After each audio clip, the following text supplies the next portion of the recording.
सबसे पहले ये देख लेते हैं कि हमें इस वीडियो में आज क्या क्या समझ में आने वाला है। तो सबसे पहले देखो, guaranteed 200 plus marks JEE mains में आराम से तुम्हारे आने वाले हैं। उसके बाद एडवांस की बात करें तो 10,000 से अंदर की रैंक तुम्हारी आराम से आ जाएगी। एंड साथ ही साथ मॉक टेस्ट एनालिसिस भी हम करना सीखेंगे इस वीडियो में कि किस तरीके से मॉक टेस्ट को देने के बाद में उसके क्वेश्चंस का एनालिसिस किया जाता है, ताकि अगली बार जब मॉक टेस्ट दो तो उसमें तुम्हारे मार्क्स थोड़े बढ़कर आए।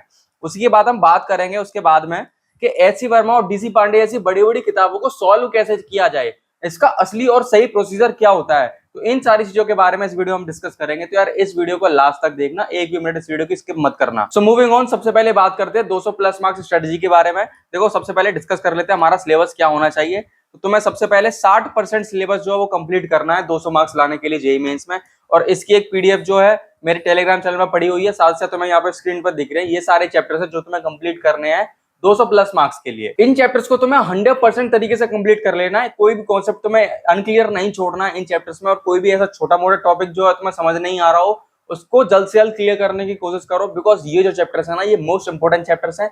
सबसे ज्यादा क्वेश्चंस इन्हीं चैप्टर्स में से देखने को मिलते हैं। अगर इनको कर लोगे तो 99 परसेंटाइल मेंस में तुम्हारी आने से कोई नहीं रोक सकता, चाहे टफ पेपर हो चाहे इजी पेपर हो। 200 प्लस मार्क्स आराम से आ जाएंगे। So moving on, time table के बारे में बात करते हैं कि हमारा टाइम टेबल कैसा रहना चाहिए। देखो, 3 सब्जेक्ट्स पर डे तुम्हें पढ़ने हैं। पीसीएम तुम्हारे पास 3 सब्जेक्ट्स हैं, साथ ही साथ 11th के भी तुम मिला दो तो 6 सब्जेक्ट तुम्हारे हो जाते हैं, 2 फिजिक्स, 2 केमिस्ट्री, 2 मैथमेटिक्स। पर तुम्हें केवल एक दिन में 3 ही सब्जेक्ट्स पढ़ने हैं, चाहे वो 12th के हो चाहे वो 11th के हो। एक दिन तुम 12th का सिलेबस पढ़ो, अगले दिन हो सकता है 11th का पढ़ लो। अगर तुम्हारा 12th का भी लास्ट डे रह रहा है उसको तुम फिर से अगले दिन पढ़ सकते हो, बट ऐसे कंसेक्यूटिवली चलोगे तो ज्यादा बेहतर रहेगा। साथ ही साथ अगर हम बात करें कि थ्योरी रीडिंग को हमें कितना टाइम देना है, तो थ्योरी रीडिंग को 1.5 आवर देना है। साथ ही साथ क्वेश्चन प्रैक्टिस जो है इनिशियल स्टेज पर, इनिशियल डेज में तुम्हें 45 मिनट्स की रखनी है। और इस क्वेश्चन प्रैक्टिस में तुम्हें केवल और केवल इन टेक्स्ट क्वेश्चंस को प्रैक्टिस करना है, जो कि चैप्टर की थ्योरी के अंदर में ही क्वेश्चंस दिए होते हैं। केवल उन्हीं क्वेश्चंस को तुम्हें फॉलो और प्रैक्टिस करना है। बात करें एंड चैप्टर्स क्वेश्चंस को तुम्हें कब करना है, तो जब तुम्हारा पूरा एक चैप्टर कंप्लीट हो जाता है उसके बाद में तुम्हें एंड चैप्टर क्वेश्चंस पर स्विच करना है। उससे पहले पहले इंटेक्स क्वेश्चन ही करने हैं। हाउ टू सॉल्व बुक्स, मतलब मैंने अभी जो नाम बताया एचसी वर्मा, डीसी पांडे, ऐसी बड़ी बड़ी बुक्स को सॉल्व कैसे करना है, पहले इसके बारे में समझ लेते हैं। देखो, सबसे पहले तुम्हें थ्योरी पढ़नी है उस चैप्टर की। कोई भी तुम बुक उठा लो, उस चैप्टर में से थ्योरी पढ़ना शुरू करो।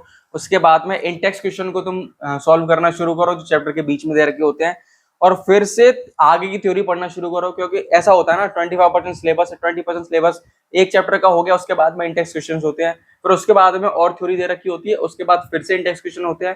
तो इसी तरीके से तुम्हें theory, Intex question, theory, Intex question ऐसे करना है। एंड देन जब तुम्हारा पूरा चैप्टर कंप्लीट हो जाता है उसके बाद एंड चैप्टर क्वेश्चंस, और जो भी बुक्स में तुम्हारे लास्ट ईयर के क्वेश्चन दे रखे जेईई मेंस एडवांस लेवल के, वो सारे तुम्हें अब प्रैक्टिस करने एक बार थ्योरी कंप्लीट हो जाने के बाद।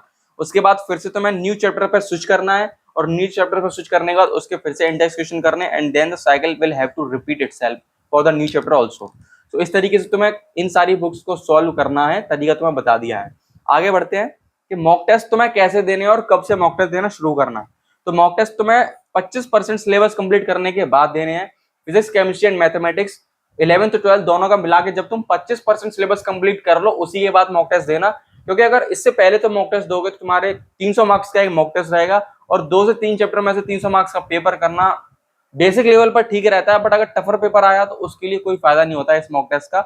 इसीलिए 25% सिलेबस कंप्लीट करने के बाद ही तो मॉक टेस्ट देना। एंड बात करें कब से शुरू करने हैं, तो अगस्त के फर्स्ट वीक से तुम्हें मॉक टेस्ट देना शुरू कर देने हैं। अब देखो, एक महीना है अगस्त के फर्स्ट वीक में, तो इसी एक महीने में तुम्हें जो है 25% सिलेबस भी कंप्लीट कर लेना है। इनडायरेक्टली मैं तुम्हें ये बताना चाह रहा हूँ, ठीक है। तो ये चीज तुम्हें समझ में आ गई होगी। बात करें मॉक टेस्ट को एनालिसिस कैसे करना है।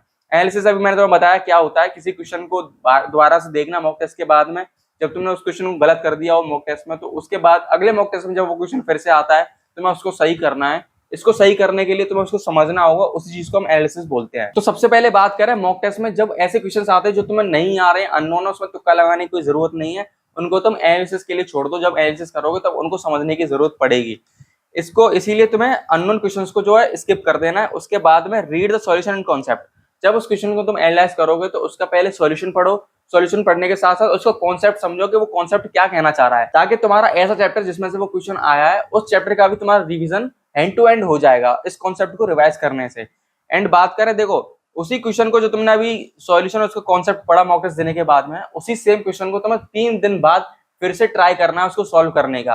अगर तुमसे सॉल्व हो जा रहा है तो यानी कि तुम्हारा कॉन्सेप्ट क्लियर है, अगर सॉल्व नहीं हो रहा है तो तुम्हारा कॉन्सेप्ट अभी अनक्लियर है। जल्दी से जाओ, फिर से उस कॉन्सेप्ट को देखो और क्लियर करो। तो ये वीडियो थी जेईई 2025 की कंप्लीट स्ट्रेटेजी के लिए। ऐसी और वीडियोस तुम्हारे लिए आती रहेंगी। तुम्हारा अगर कोई सजेशन है तो मैं किस तरीके की वीडियो चाहिए अभी इस स्टेज पर, इनिशियल स्टेज है अभी तुम्हारी प्रिपरेशन की, जैसे भी तुम्हें वीडियो चाहिए कमेंट सेक्शन में डाल सकते हो। हम जल्द से जल्द ट्राई करेंगे आपके उस डाउट को हमारी नई वीडियो में लेने के लिए। तो यार मिलते हैं अगली वीडियो में एक नए कॉन्सेप्ट के साथ में। Till then good bye.